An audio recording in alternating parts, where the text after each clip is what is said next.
नमस्कार दोस्तों, मैं आपका होस्ट AB। आज हम शेयर बाज़ार के बारे में कुछ बातें जानेंगे कि एग्जैक्टली शेयर बाज़ार होता क्या है, ये बाज़ार चलता कैसा है, ये हम आज जानेंगे। शेयर बाज़ार एक ऐसा बाज़ार है जहां कंपनियों के शेयर खरीदे बेचे जा सकते हैं। यानी कि हम यहाँ पर कुछ शेयर खरीदते हैं, कुछ बेचते हैं। किसी भी दूसरे बाज़ार की तरह शेयर बाज़ार में भी खरीदने और बेचने वाले एक दूसरे से मिलते हैं और मिलकर भाव तय करते हैं और सौदे पक्के करते हैं। जैसे कि पहले शेयरों की खरीदी बिक्री मौखिक बोलियों से होती थी और खरीदे बेचने वाले मुंह ज़बानी ही सौदे किया करते थे। लेकिन अब यह सारा लेन देन स्टॉक एक्सचेंज से जुड़े कंप्यूटर के ज़रिए होता है और हमें यह सुविधा इंटरनेट पर भी मिलती है। आज की स्थिति यह है कि खरीदने बेचने वाले आज एक दूसरे को जान भी नहीं पाते हैं कि किसने मेरे शेयर खरीदे हैं, मैं किससे खरीद रहा हूँ, किसको बेच रहा हूँ। आज ये पता नहीं चलता है। सन 1875 में मुंबई में एशिया का सबसे पहला शेयर बाजार स्थापन हुआ था। एक प्रकार से देखें तो यहाँ पे शेयरों की नीलामी होती है। अगर किसी को बेचना होता है तो वो सबसे ऊंची बोली लगाने वाले को शेयर बेच देता है। यानी कि जो ज़्यादा कीमत देगा हम उसे शेयर बेचते थे, और अगर ख़रीदना है तो जो सबसे कम कीमत पर हमें शेयर बेचता है हम उससे वो शेयर खरीदते थे।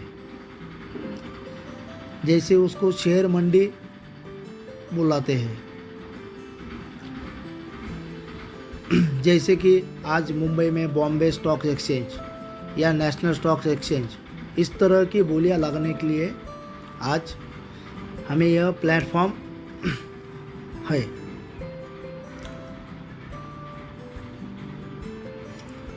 सोचिए, एक दिन में करोड़ों शेयरों का आदान प्रदान होता है। कितना मुश्किल होता होगा यह कारोबार चलाना। कितना मुश्किल हो सकता है अगर यह सभी कारोबार चिल्ला चिल्ला के खरीदने और बेचने वाले को ढूंढना हो। अगर ऐसा हो तो शेयर खरीदना और बेचना कभी पॉसिबल ही नहीं हो सकता है। असंभव हो जाएगा कि इतने लोगों को शेयर खरीदना है, इतने लोगों को देना है। बहुत सारे लोगों को शेयर मिलेगा, कुछ लोगों को नहीं मिलेगा। अगर शेयर मंडियाँ इस काम को सरल और सही ढंग से करने का मूलभूत ढांचा प्रदान करती है, जैसे इसमें कई प्रकार के नियम है, कंप्यूटर की मदद, शेयर ब्रोकर, इंटरनेट के माध्यम से मूलभूत ढांचा दिया जाता है।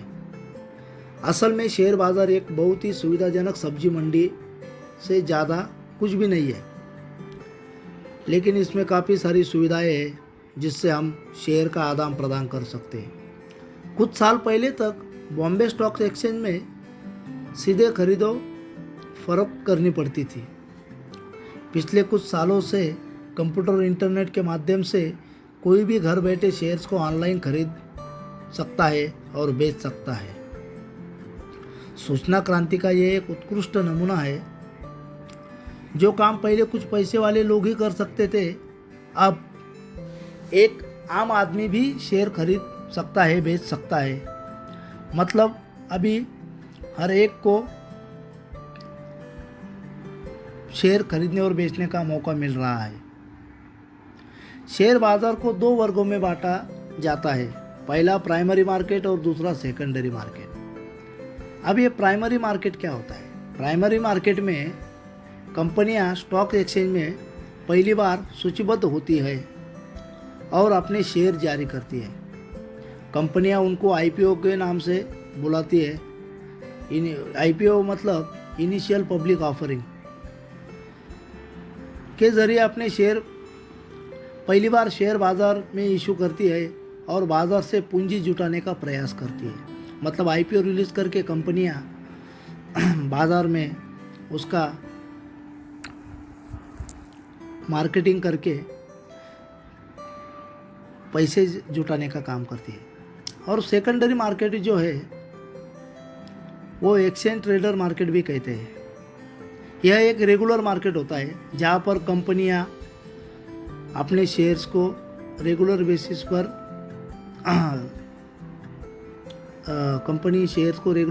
पर हम वहाँ पे शेयर ब्रोकर के माध्यम से या स्टॉक्स एक्सचेंज में अपने ट्रेडिंग को ऑर्डर्स को पूरा कर सकते हैं। आजकल सभी शेयर डीमटेरियलाइज होते हैं। शेयरों के अलावा निवेशक भारतीय म्यूचुअल फंड में भी पैसा लगा सकते हैं। आम ग्राहक को किसी डीमैट सर्विस देने वाले बैंक में अपना खाता खोलना पड़ता है। आजकल कई बैंक जैसे आईसीआईसीआई, एचडीएफसी, भारतीय स्टेट बैंक, एक्सिस बैंक इत्यादि में डीमैट सर्विस देते हैं। इस तरह के खाते की सालाना फीस 500 से 800 रुपये तक होती है।